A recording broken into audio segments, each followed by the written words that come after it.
Good evening and welcome to the Aspen Institute. I'm Crystal Logan. I'm a vice president here overseeing our community programs and engagement. And I welcome you to this evening's Hurst Lecture Series program. First, I want to thank Bob and Soledad Hurst for sponsoring this series of events.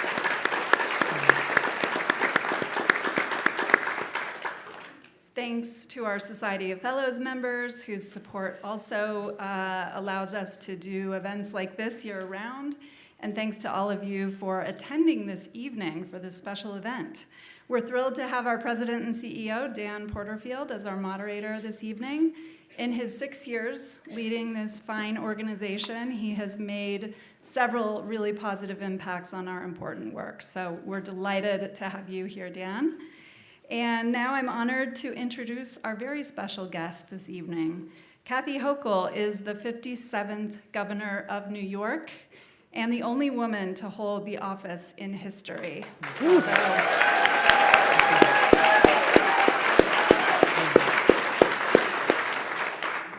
The first governor from upstate New York in more than 100 years, Governor Hochul's tenure has been marked by her efforts to address the affordability crisis, implement comprehensive gun safety reforms, and dramatically increase statewide housing supply. She has emerged as a national voice on abortion rights and mental health, and has positioned New York as a global leader across future-facing industries like high-tech chip manufacturing and AI innovation. So she's a native of Buffalo.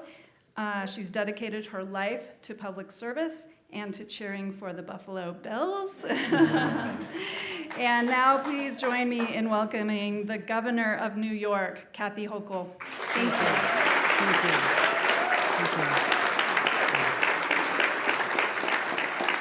So, Governor Hochul, a couple of quick thank yous to, of course, the Hurst family, again, to the Society of Fellows and Aspen CUNY Programs teams, led by Crystal and by Jenna Moe, also to your team, which has done really great advance work to make it possible for us to get you here. Thanks to all of them. We are webcasting this, so all over upstate New York, I'm positive. People are watching right now, including my father-in-law, General John Hurling, who is from Auburn, along with my mother-in-law, and so he's watching right now, and I know he's... Go Auburn. Go Auburn, exactly. Also, I want to just say a quick thanks especially to some family members who are here. So your sister Sheila is here. Where is Sheila? Over there. Hey, Sheila, thank you for coming. And then these two sister-like cousins of yours are here, aren't they? Patricia and Sue. And Sue is actually, Sue Doran, everybody here knows Sue. She's like in the pantheon of Aspen Institute gods and goddesses. She's been such a supporter for so long. So thank you for supporting Sue to support us. She's been asking me to come here for years, so I did it, Sue. Here I am. Hopefully the first of many, because we have lots of other ways we could host you and hear about your life, your leadership, your work, the concerns of the country, of the state. So I'd like to maybe start by, well, actually, let me ask this question. How many people here are New Yorkers by birth or by current zip code right now? Look at this. So we're, yeah. So how many children live there as well? That'll be just about everybody. Okay. There you go. So everybody wants to live in New York. It's not surprising, exactly. So I'd like to start by allowing this audience to learn a little bit about your background. And maybe how is it that you came into the world? Your parents are great role models, I know. And how did you grow up, and how did that lead you into a life of service? You know, Dan, first of all, thank you for having me here. I'm really excited, and to my staff, they're incredible. It wasn't a real heavy lift to get them to come here, so but I'm happy you're all here. I love you all. I am the first upstate governor in 100 years. I'm actually the first governor from Buffalo since Grover Cleveland in 1883, so it's been a long drought. But nothing you ever expect growing up in Buffalo to happen to you, and it started earlier in Ireland, where my grandparents, Jack and Mary, had left great poverty, like many did. They had nothing. Their families basically said, as teenagers, you have to go because we can't support you any longer. Grandma and Grandpa started out as a migrant farm worker in the wheat fields of South Dakota. They got together in Chicago, were domestic servants, and they heard about this place called the Promised Land, Buffalo, New York. Why are you laughing? But there were steel jobs there. Bethlehem Steel was hiring people. And when Grandpa moved there, they started their family, 8 kids. My dad was the eldest. My dad worked at the steel plant. Grandpa was there. My uncles were there. And once people like my parents and grandparents could get that union card, that was their ticket to the middle class. So my dad was actually able to leave the steel plant once he got a college degree at a Jesuit school, Canisius College, by night and worked by day. And so they struggled. My parents lived in a trailer park that is still there. I visited it last weekend just to remind me of where my family comes from. My brother lived in a little tiny trailer. I came along. We're Irish Catholic, so about a year later, probably 9 months later, but who's counting? Many more followed me, including my sister. But we start out humbly, but really steeped in my religious tradition, which was do unto others as you would have them do unto you. The teachings of Christ were very important to my parents and grandparents. On the walls of my grandparents' home, it's a little tiny little house, and they had a picture of the Pope in one area, and they had a picture of Jesus Christ on the wall, and then they had a picture of John Kennedy. So I thought that like the Pope and Jesus and John Kennedy are all just about the same importance. So I think that's the intersection of religion and politics for me, seriously, as a child. I mean, we were taught to help others, even though in my family, we used to buy our clothes at the used clothing store, right, Sheila? We didn't have a lot, but my parents were always bundling up what we had, and we were taken into the city of Buffalo to help others. So it was that sense of obligation to others that propelled me just as a teenager to volunteer. I used to take an hour bus ride. Sorry, teachers, I skipped some classes. Study hall and lunch and everything, I bundled them together. And I was a volunteer for the Democratic Party as a 15-year-old, as a 16-year-old. My parents were not politically active, but they were the social justice Catholics who were marching against the Vietnam War. I had to wear a black armband to protest the war as a kid, and I had uncles who were serving in the military, so we enormous respect for men and women in the military, but understanding it was a war that none of us supported. And focusing on civil rights in terms of, marching for justice. And I remember when Dr. King was assassinated, where Bobby, I remember this like it was yesterday. It was a long time ago, but that seared in my mind the ideas of social justice and how it can be implemented through policy. And so I worked with Tim Russert. Anybody remember Tim Russert? He's older than I was, but not by a lot. But I was that high school intern. He was out of college, and we all working on Moynihan's race in '76. So I was hooked on politics as a child, and never, ever, ever dreamed I'd ever run for office myself. So that all changed 30 years ago, and there's another story behind why I ran, but I suspect you want to know about other issues as well. But I'm blessed. I'll never forget where I come from. I never forget the people who are still living in the trailer park that's still there, the diner that I go to in Lackawanna, New York. It keeps you grounded, and you realize you're not better than anybody else. And we're just fortunate that the door opens to opportunities to serve. Yep, beautiful. Thank you. Thank you. So let's skip all the way forward to like a month ago, when I do want to go back to New York State, but let's just get right to national politics because you're such a force in that way. The landscape really changed when President Biden made his announcement in the service of our country. And then everything changed, and there was all this movement quickly around, well, what will happen next? So take us through, as an audience, your read on what's changed over the past 35 days or so, and what do you sort of predict comes out of this kind of a change in the landscape? Well, what changed is we have a new candidate for president on the Democratic side. And listen, I want to talk about Joe Biden for 1 minute. what a transformative figure in history. He was only in 3.5 years. 3.5 years to be able to do what some thought would be impossible with the Republican House of Representatives. Now, when I served in Congress, I won in the most Republican district in the state of New York. I never should have been there. I served in the minority under John Boehner. I lost my seat in Congress because I refused to vote against the Affordable Care Act because people in my impoverished Republican district needed health care. So I've lived there. What I want to make sure we never forget is what he did in a short time to make people's lives better. The infrastructure bill. We have the largest infrastructure project in American history going on with the Gateway Tunnel because of Joe Biden. We have the largest private investment in Micron. We'll talk about that, but $100 billion invested in upstate New York. So he was an incredible leader that created thousands of jobs, and I want to just give him credit right now. He deserves to have the credit for what he did.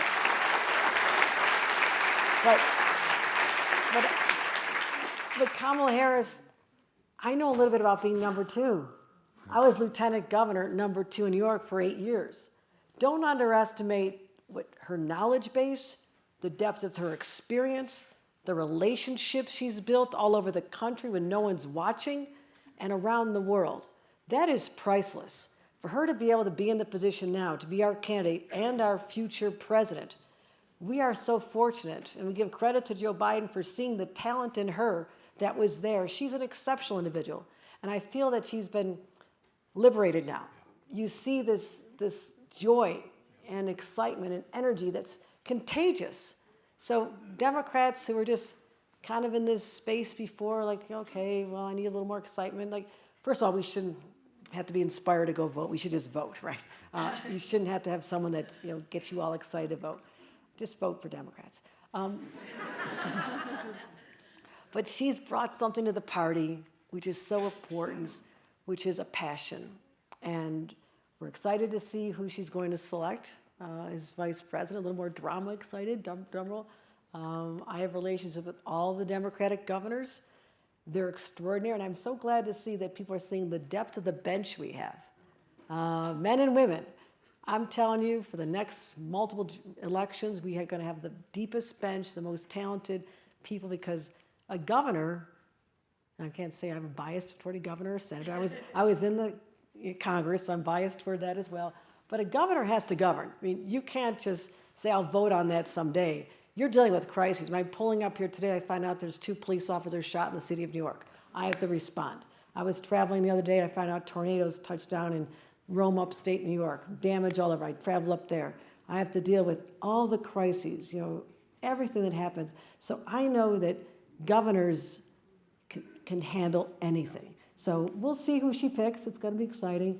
But boy, what an energetic time in our nation's history. And I'm excited about it. And the House. Let's talk about the House. Let's get there. I want to remind the audience, we're of course a nonpartisan organization, as you know. But I'm not. Yeah, no, that's right. So you be yourself. We are going to host in 2 weeks some Republican governors. Have a good time. They're here. So. Well, you're welcome to come. I would love to be the one Oh, I would moderating. enjoy that too much.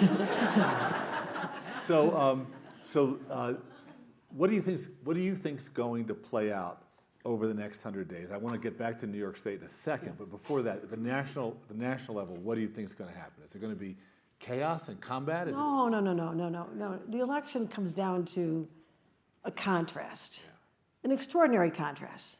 I mean, I'll put it in terms that some of you may appreciate, perhaps not all.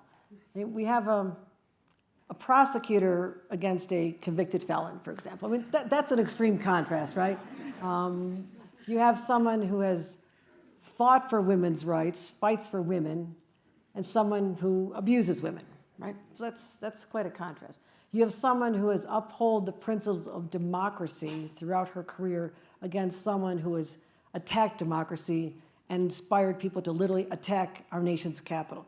So let's just talk about a couple of those. I mean, those are pretty compelling differences that'll be talked about. It will be chaotic. It'll be a little bit crazy. There'll be a lot of ads. You'll hear people say crazy things like every hour by Donald Trump. Am I allowed to say this stuff, or am I going to get in trouble? Well, you can say anything you want. Okay. I can't say those things. You don't have to shake your head and agree. I'll just sit like a statue. You go ahead. You can wink once in a while. But the contrast is going to be developed. We know it because obviously I'm a Democratic official.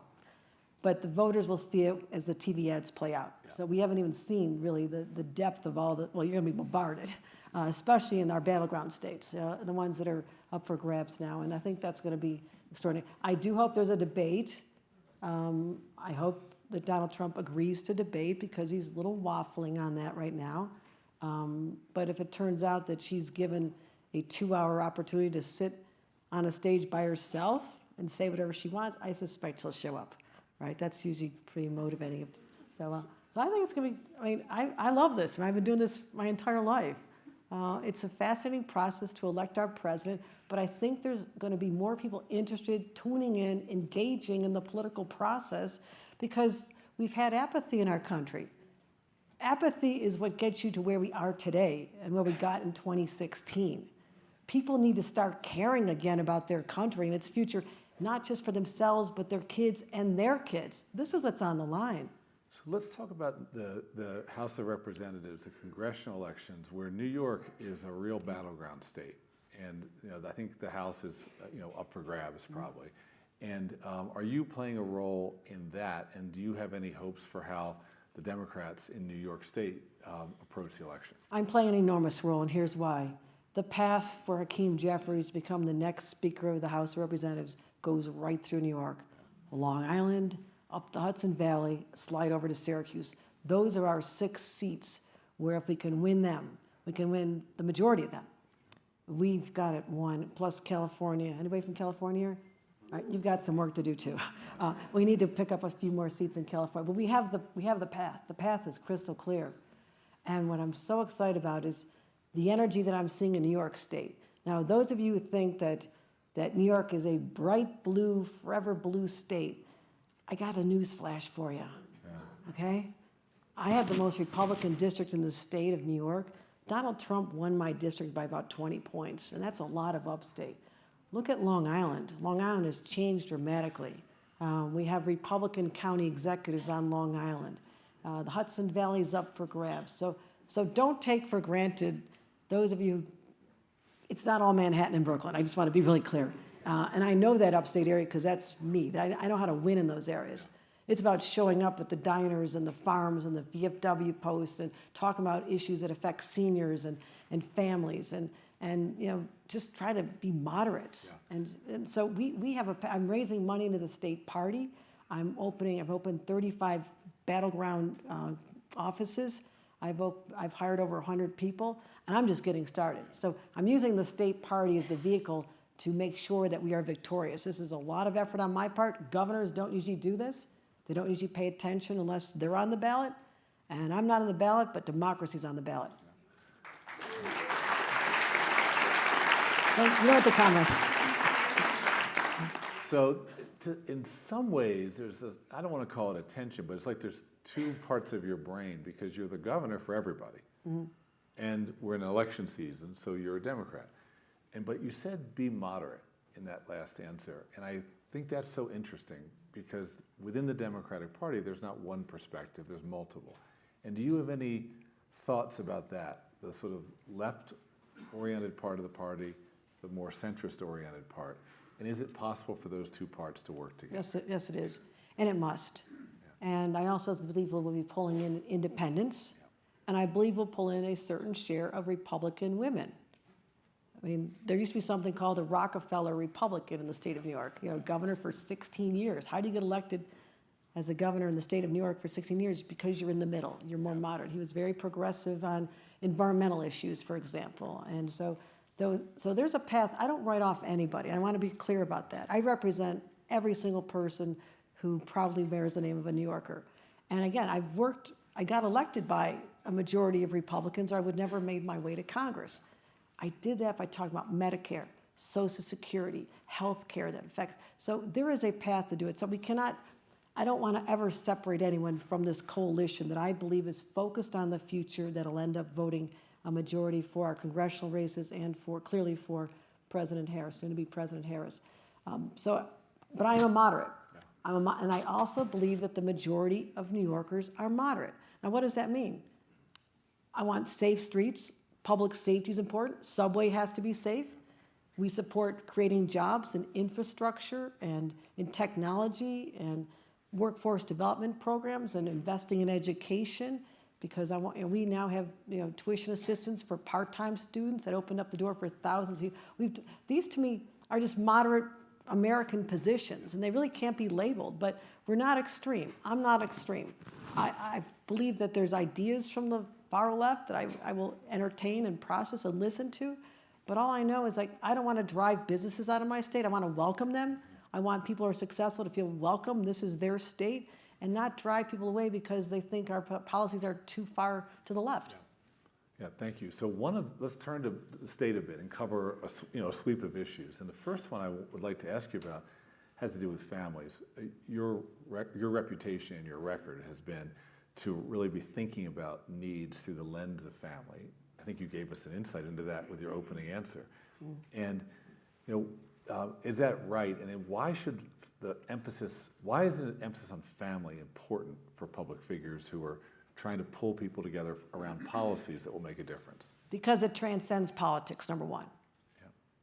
Regardless of your party, you came from a family, you may have a family, you may want a family someday. And what we can do to make New York a family-friendly place, we're taking on things that no other state has done. I signed into law to ensure that we focus on giving time off for women to get prenatal treatment, not just paid family leave, which we have very generous in the state, but think about infant and maternal mortality. The numbers are too high in the state of New York, especially in some of our boroughs in the city. So what do? A lot of these women are low-wage earners. If they leave their job to go to that doctor appointment for the monthly testing, they're not bringing home money for their other children. That's a real person that affects families. I said every employer, you're going to provide this so they have that help they need. Just a couple days ago, we announced that every family of four earning $108,000 or less will not have to stress about the cost of childcare like I did when I worked for Senator Moynihan and had to leave my job because I couldn't find childcare.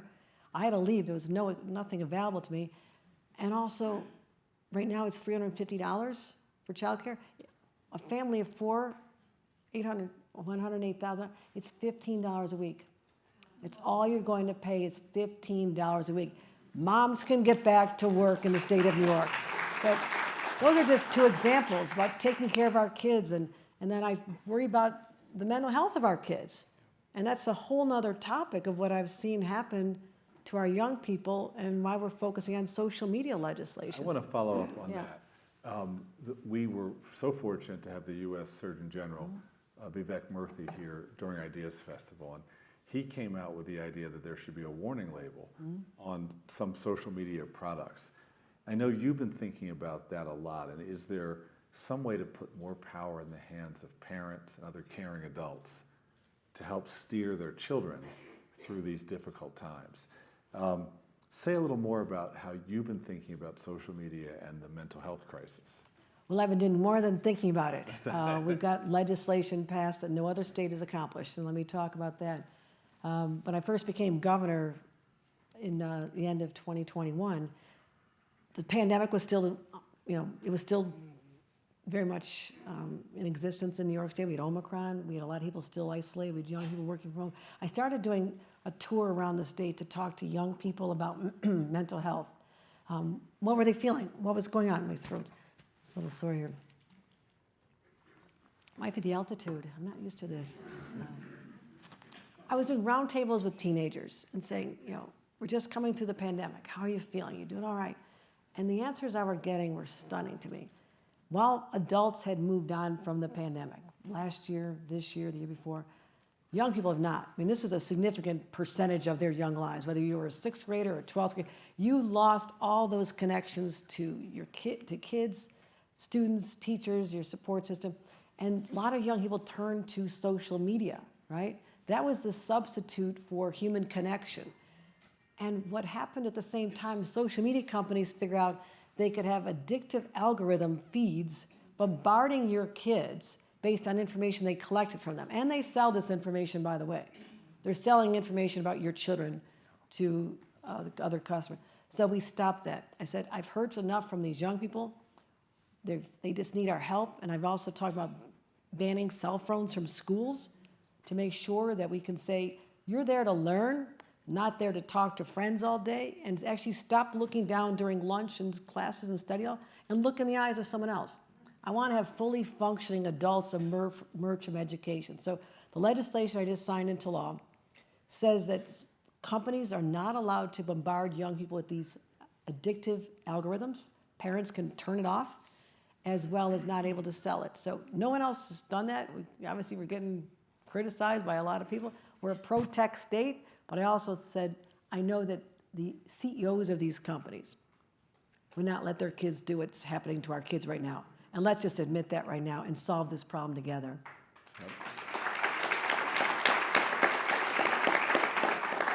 One of your initiatives I was reading was the Get Offline, Get Outside. What's that about? Just again, it's just getting parents to start thinking about their kids as kids again. I want to go back to that time, and it sounds a little old-fashioned, but after school you played kickball, you played tag, you hung out with your friends. You weren't going to your basement and just doing this all day, staring at your phone. So we just started this whole campaign, launched it at a swimming pool in the Upper Manhattan a couple weeks ago. Get offline, get outside. Be kids again. Go outside and play. Walk in a park. Do something. And parents, just focus on your kids' mental health, because you may not know this. No one wants anything bad to happen to their kids. I'm the first mom governor of New York, and this is serious for me. But they may not be aware how negative this is, how detrimental this is to their mental health and their ability to merge into a fully functioning adult. But also, our job is not to raise kids. Our job is to raise adults. Let's focus on that, so our employers have people who can work in collaboration with others. They're not isolated, that they are much better off than we're seeing young people today. And I want to take that head on. I'm leaning hard on this, and parents are so appreciative that someone is doing something that would look out for their kids' mental health. You know, one of the things we learned a little bit about the Aspen Institute, we do a lot of work on nonpartisan problem solving. And most of our operations in Washington, D.C. or around the country in community working on these issues, there's a group that's going to try to buy TikTok and turn it into a public good and completely remake the algorithm. They're climbing uphill, of course, to be able to do that, but the idea to actually take over the company and make it so that the part that's addictive and the algorithms that feed the kind of the worst instincts or the worst insecurities of us can be managed, possibly even by a citizen group that would then be responsible for oversight of the content and for also validating influencers. Why don't the Aspen Institute take it over? Yeah, there you go. Let's have a collection right now. I mean, this is where kids are getting their information from. We're also launching media literacy classes in New York, because young people think that this is, even adults, they think that the feeds that are coming to them, that is the legitimate truth, that is the news. Yeah. The days of Walter Cronkite, and that's, anybody remember that? You're all too young. You're all too young. I know you are. But there was legitimacy. You believed it. You trusted. And we don't have that now. Everybody tunes into what, something that reinforces their own values and their own beliefs. And we're not getting honest discourse. Young people are getting their news from TikTok. And that's the worst place to get it. The worst place. So if we can buy it, I'll be back in touch. All right, let's do it. Let's have the headquarters in Manhattan. Yeah, something that's interesting too is that you also are not anti-AI or anti-tech. In fact, I think you see AI and Empire AI as part of the sort of future for the state. And how are you thinking about that part of the tech? They're not exclusive. Yeah. New York State has become the #1 tech job generator in the nation. Sorry, Silicon Valley, it's not you anymore. It's us. And so people are flocking to New York City for tens of thousands of tech jobs. I embrace this. This is exciting to me. But I've said in my State of the State address just last January, whoever owns this chapter of artificial intelligence will hold the future in their hands. And I said, I want New York State to have that future. So what I did in my budget, I allocated $275 million, working with a consortium of private sector companies and universities who all kicked in. We have $400 million. And we are right now building the nation's largest supercomputer dedicated to artificial intelligence, keeping it in responsible hands, the largest one outside of privately held companies. So our state universities, our Cornell and NYU and a number of others, they are paying for the privilege of having access to this information that is going to help change society, solve society's problems. Responsible AI is the way we need to go. It'll create jobs, but also I want problems solved. And one of the ways I could solve this, that there was a young woman of color working on her PhD, and she was using AI to solve some of society's problems related to foster care. And when I introduced her to our state legislature, because normally they're saying, well, we don't know if we want to do this. She had them at hello. I mean, she was showing what this can look like, what we can be doing with this power, and New York is the first, and a lot of other states are going to be second, third, and fourth, but we're going to own this chapter. It's being built at the University of Buffalo. Why? Because we have the capacity there. Also, power is less expensive there. So that'll be driving all this across the state of New York. So it's a whole new era for us. And I think some people don't realize how powerful the higher ed, the community college and four-year college state systems are in New York. It's an enormous system, as well as the city university system in New York City. There's a lot of researchers, a lot of access to education.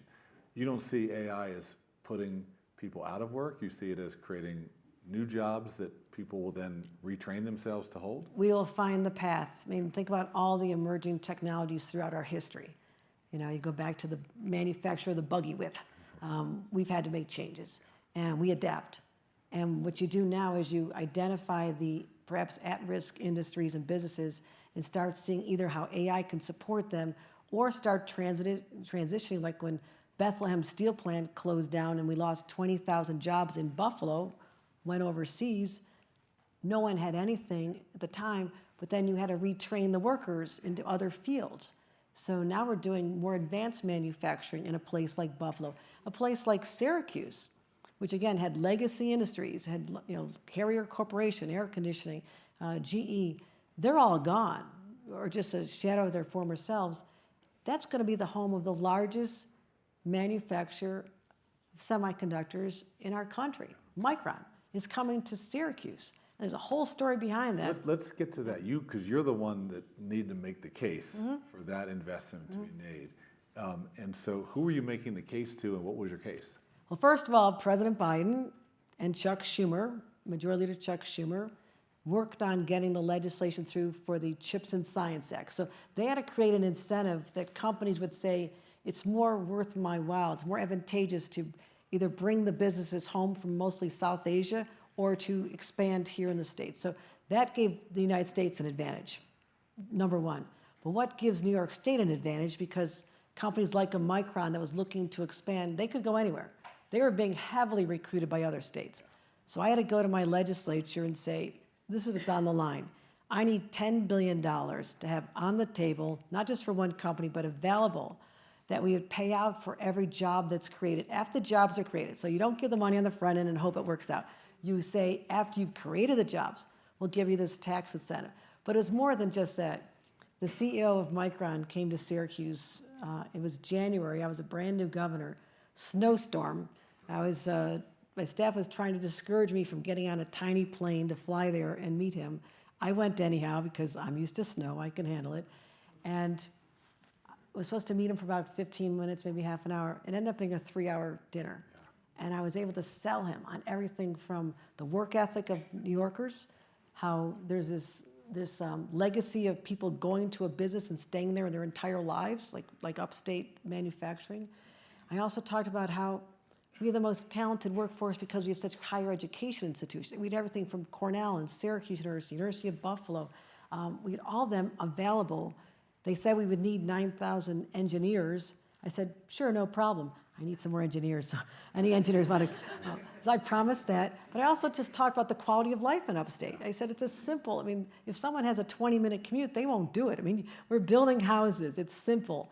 The attractions are good. We have the Adirondack Mountains. We have the Finger Lakes. We have all these amenities. So I just became this salesperson. I would not stop.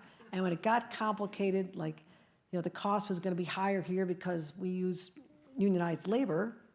I wanted to create union jobs.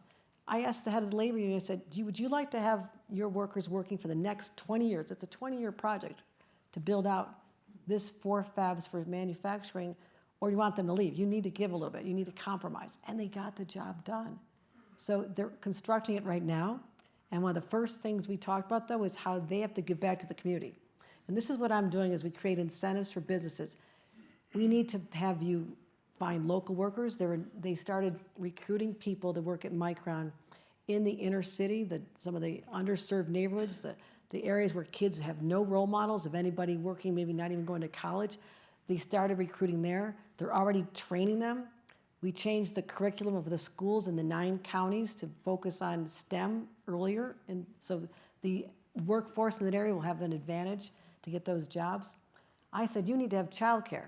Again, I go back to my, having to leave a job I loved as no childcare. They're right now building an on-site daycare center, childcare center for their workers. Okay, this is what you do, and it's all sustainable, LED. It's all focusing on sustainability and environmental protection as well. So you can get that from a company, and I'm getting 50,000 jobs in upstate New York and a $100 billion of investment. That's a good win any day of the week. Absolutely.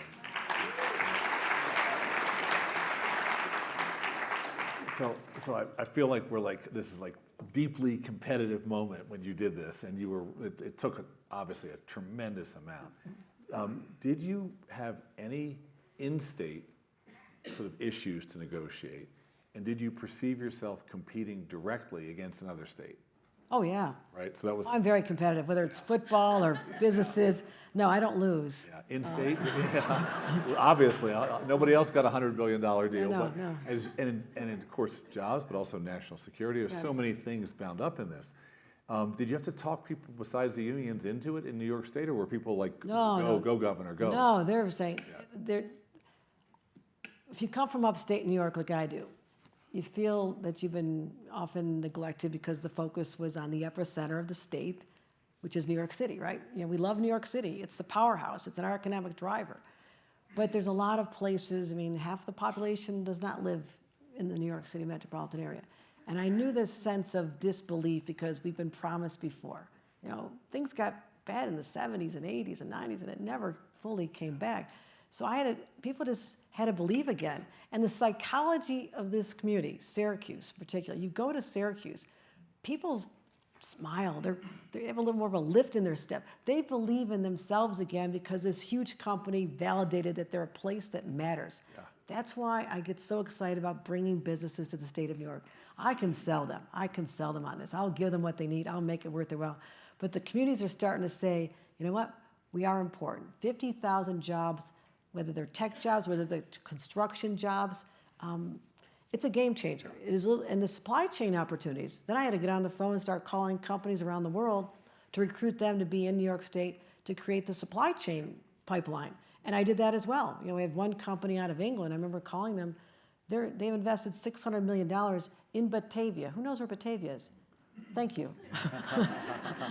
It's a little tiny community of 50,000 between Buffalo and Rochester.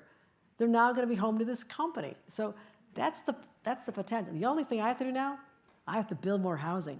I have to get more housing because people want to be there.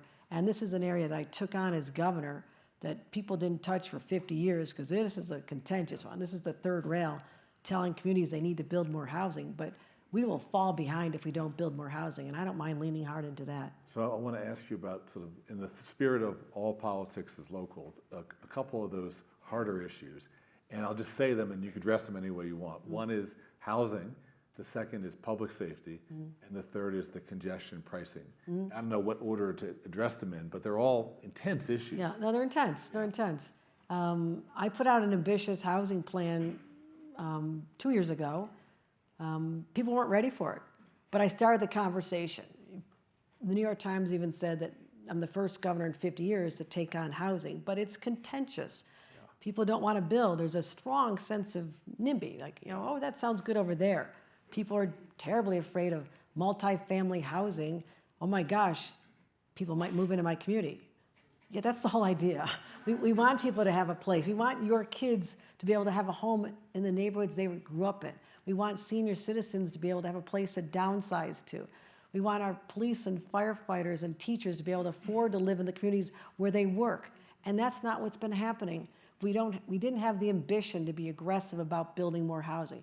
So I introduced the topic, got a couple of wins, but not where I wanted to go.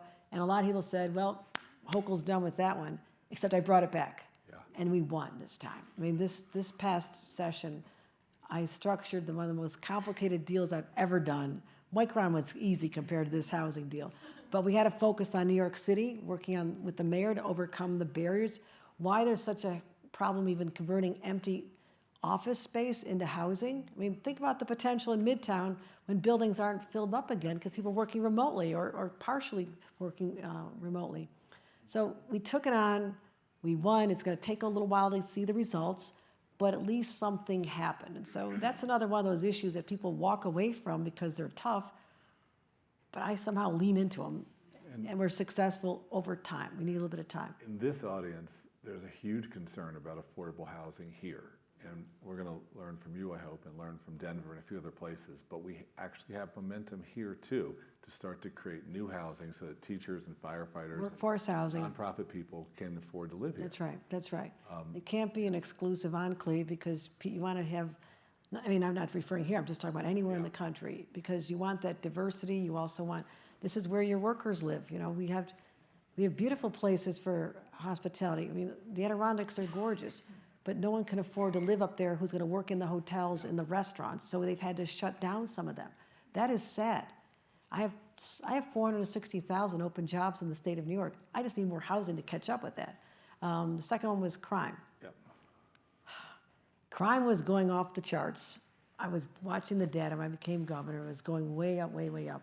I can tell you this after working very intentionally with my team, the mayor, the legislature, pushing people to do things that they did not want to do. I've had to hold up the budget of the state legislature 2 years in a row. I hold it up a month because that's when I have the most leverage. And we got everybody to work together toward a plan to bring more crimes under the bail laws, give more penalties for crimes related to everything from carjackings. We gave more resources to police officers all over the state of New York. And I'm really proud to say this, that, for example, the homicide rate is the lowest it's been in 50 years in the state of New York. Lowest. And we're the lowest homicide rate of the largest states. So everybody thinks that, oh my gosh, you're going to get killed walking down the streets. Even the subways. We've had some horrific crimes on the subways, but let me say this. We have 4 million people take the subway every single day. 4 million. That's the population of Los Angeles. We have 4 to 6, maybe 7 sometimes incidences of crime on the subway. Now, if Los Angeles had 4 to 6 crimes a day, you'd think it was pretty safe, right? But I focused on I had my cops camera care. I added more police. I supported paying the overtime for NYPD to help more police in there. I added the National Guard down there as a deterrent. I put care means we get support for the homeless who are there, get them out. We have 500 who are long-term homeless in the subway stations, now in support of housing, and cameras on all the trains will be done by the end of this year. That's how you start changing the psychology around crime, because the data's there, but people don't feel it yet, and until they do, we have not been successful. And we are seeing that trend in a number of places over the past couple of years as governors and mayors have really leaned in on this issue. You said that it was hard at first because there were some that weren't sure they wanted to focus on this. And was it adding police or was it the cameras? Like, what was it that was the resistance? There's been an evolution in attitudes, which is important. But there was a time when saying that you support the police, remember the defund police movement? I don't think anybody talks like that anymore. I think they realize that we have to support law enforcement because they're the foundation of our security. But that doesn't mean that you have to tolerate police officers who go too far. We need criminal justice reforms too. So we've demonstrated in New York State, they're not mutually exclusive. They're not. And I want to make sure people understand that. And I want to make sure people feel safe. You have to feel safe, but also we have to protect people as well. What does it take to be a governor to work with the mayor? In this case, let's just say of New York City. You've got the mayor, the New York City Police. That's where a lot of the attention is on these issues.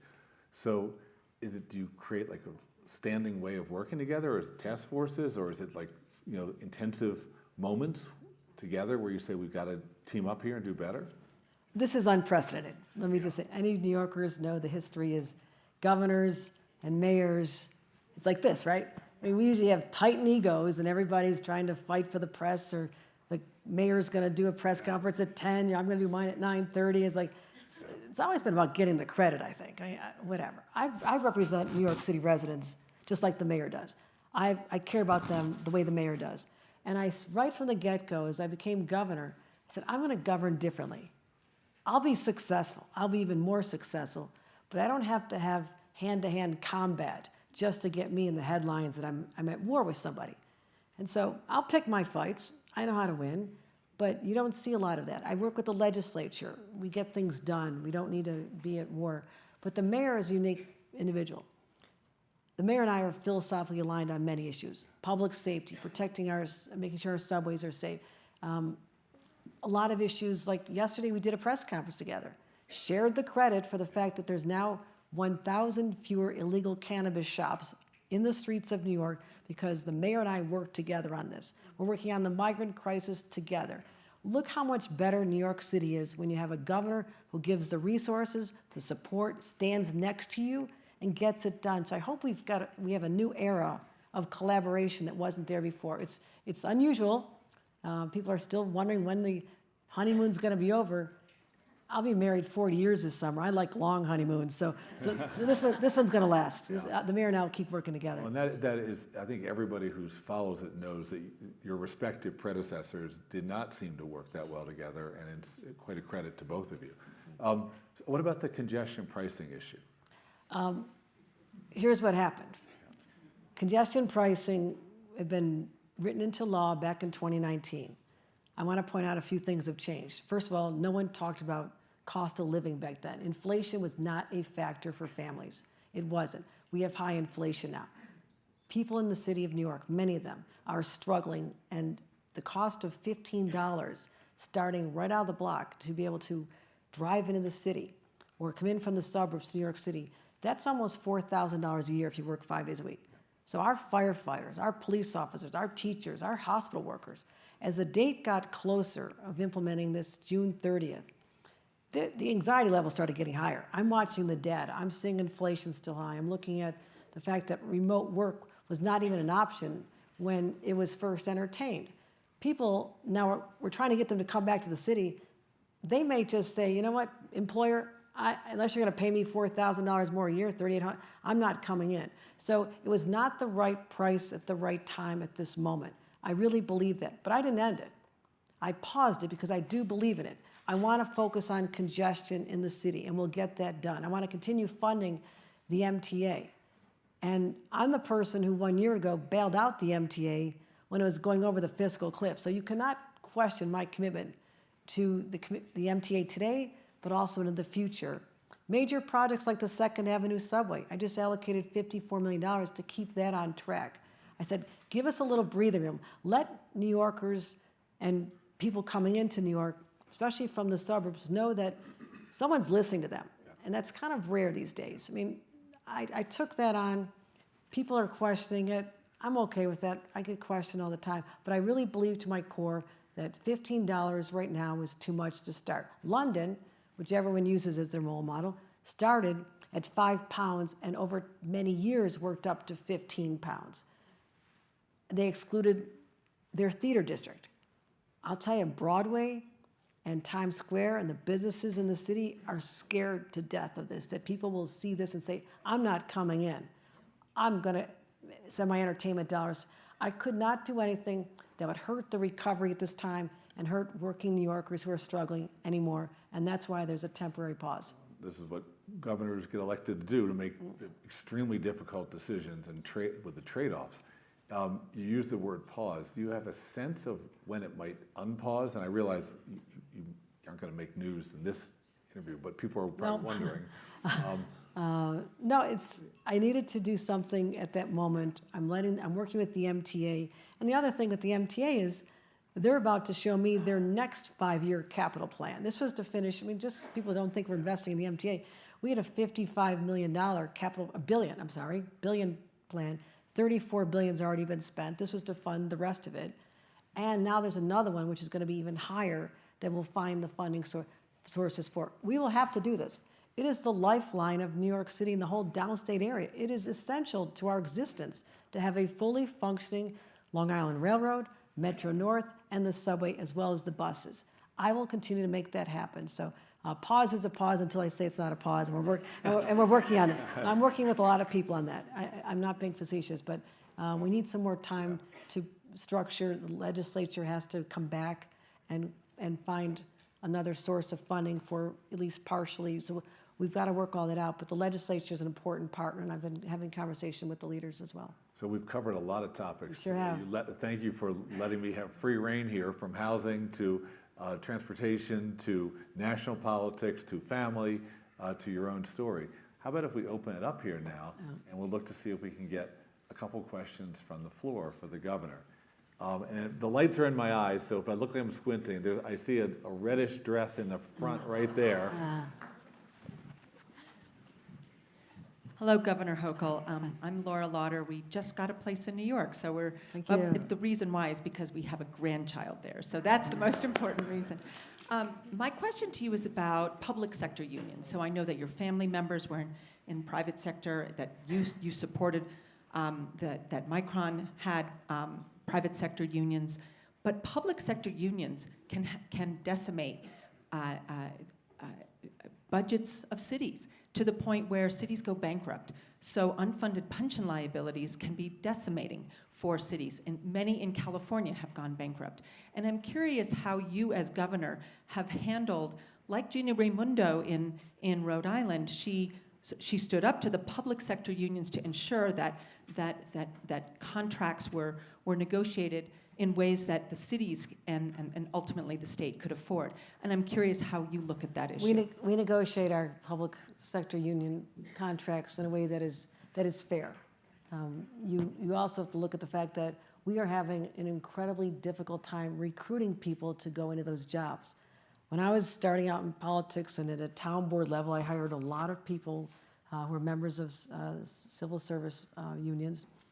There were scores of people for every job opening, even police officers.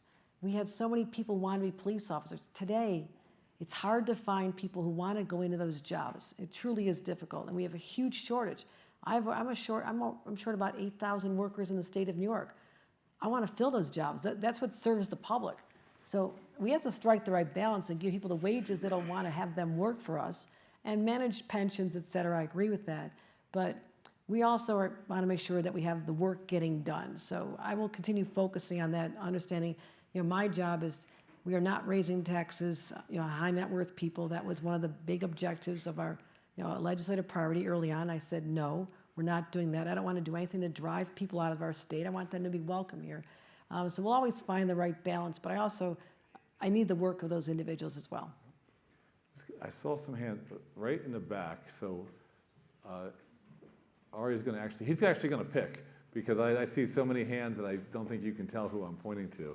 And then while the mic goes through, on our left is Madeline, who just graduated from NYU, is going to law school in New York next year. So Madeline, I'm coming to you to ask the question, not to find, next question, okay.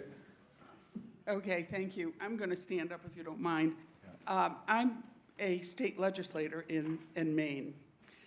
I have had all my children in upstate New York. So my question really is about New York. Where we lived was very rural upstate New York, and I'm a healthcare provider. What I have been seeing in the country in terms of rural healthcare and rural transportation is that we've been seeing hospitals close, we've been seeing access to education and access to transportation get more difficult. When you're talking about the big cities right now, what are you doing in looking at the rural areas of this country? Well, I can assure you that I focus on that a great deal because that's where I come from. My congressional district was probably one of the most rural in the state of New York. I had all the upstate counties. And I know those issues better than anyone because that's where the rural poor live unseen. In New York City, there's a lot of services available to people. People know how to access them. Our challenge is we have services available in our rural areas, but the accessibility is not there. We also have a loss of population. So we're trying to manage hospitals that are losing significant amounts of money, as well as schools with a shrinking population, and not raise taxes. So this is what we talk about, trying to manage the cost of living in the state of New York for our New Yorkers so they don't have to leave. Rural healthcare is critically important. We are investing a lot of money into our rural hospitals to keep some of them open, but also consolidate. And if a community needs an urgent care, for example, but not a full, the large-scale hospitals that they can go to services elsewhere, we're trying to manage all of this. But there is no neglect of our rural areas in the state of New York. This is the majority of our landmass. We are working hard to make sure that those voices are heard and recognized, and we address those problems, especially, parts of my district were like, the poverty was extraordinary. I mean, I was thinking about some of the stories when I used to march in parades in southern Livingston County, and it is technically part of Appalachia. And it felt like Appalachia as you would think it to be. And the people are struggling, they're working hard, they're doing the best they can, but because no one has paid attention to upstate most of my life, we're making up for a lot of lost time now. Important part of our state. Thank you. Madeline, a question for your governor? Yeah, so I am particularly interested in criminal justice reform and crime, which you spoke a little bit about. And I believe the state budget report for the coming fiscal year allows for the closure of up to 5 correctional facilities across the state. And so my question would be, what are you doing to support the communities who will be taking an economic loss from that, and also supporting other facilities across the state who will have a larger number of inmates that are already understaffed and facing severe conditions? And I promise you that this is not a plant, and she had no idea I was going to call on her. What a good question. No, that's an excellent question, because a lot of people ask that question. Well, here's how you can look at it. The reason prisons are closing is that our population has gone down more than 50%, right? Part of it has to do with the legalization of marijuana. Cannabis is legal. So our prisons were filled with people who had consumed or been involved in the whole industry, the illegal industry of cannabis. So we don't want to prop up institutions like our prisons that are less than half full. I mean, I can tell you all the numbers. This one has capacity for 3,000, it has 1,200. But the problem is the corrections officers, the number of people who want to be corrections officers, as I was talking about my challenges with public sector workers, no one wants to be a corrections officer either. I have a severe shortage. So those who are working there are having to put up with more work and stress because there are not enough of them. So not a single correction officer loses their job when we close a prison. I can easily fill them elsewhere, and a lot of them over time were built in the North Country, the rural areas you're referring to. And I would go to my district, and I'd always ask, what are the top 5 employers? More often than not, the prison was the largest employer, then local government, then the hospital. There weren't any big private sector jobs up there. So I know how important it is to the economy. So what I did was I started a prison decommissioning, a commission to look at what to do with the properties. We're building housing on them. We're giving them back to localities. We're giving them localities the opportunity to build what they want to have on there. And so I wanted to give the power back to local governments and say, what is your vision for this space? You have to admit, outside urban areas, these are beautiful campuses. I mean, take down the wire, and it's gorgeous, right? I mean, this is a place you'd want to live. I mean, it's like this, no birch tree, no aspen trees. So that's what we're doing. We're not turning the keys, and throwing them away and saying, I'm sorry, you're out of a job. We will not do that. It's an opportunity to redevelop the land in a way that creates jobs, housing, and opportunities. This is more than you need to know, but because anyone familiar with the Adirondacks? You ever been up the Adirondack Mountains? A little shorter than here, but they're beautiful. A lot of the prisons were built within the line of the Adirondack Mountains, and you need a constitutional amendment in order to have another use. Because I tried, and I want to develop those for economic development, and we have more of a challenge there. I'm going to get that through the legislature hopefully next year. So it is top of mind for me. I don't want to leave those communities hanging, and I also want to make sure everybody keeps their jobs. Good stuff. Right here, that we have time for this question. So the last one to spike the football. Hi, my name's Mark Goodman. I'm a New Yorker as well. And I don't know if this is more of a mayor question, but I thought the e-bikes on sidewalks, I've been hit so many, I've almost been hit multiple times. My brother's been hit, I have friends who've been hit, and it just seems like all these delivery services are just wrong direction on the up runway. Let's You get hear the what, point. let's hear what the Okay. governor has to Okay. say. I spend half my week on the east side. I walk every night that I can. I get out. I walked an hour just a couple nights ago. I almost got hit by e-bikes. This is not something that I have to read about. And it is dangerous. And so I used to run DMVs, by the way, another job I had a long time ago. I ran 7 DMVs. And I know how to register vehicles. And I'm questioning why people don't have to have a license and some more, some training, because you don't drive a vehicle unless you know the rules of the road, right? So we can register them. We can make sure you've taken a road test or at least a written test to know the rules. And so I actually have a press conference coming up on this very soon. I'm signing some legislation. So this is, you talk about quality of life.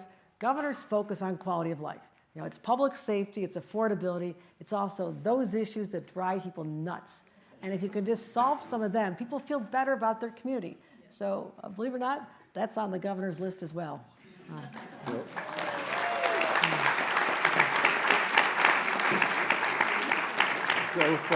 from e-bikes to $100 billion semiconductor winning bids. All good. Do it all. All Thank good. you so much, All right, Governor. thank you. Thank you. Thank you. Thank you. Thank you.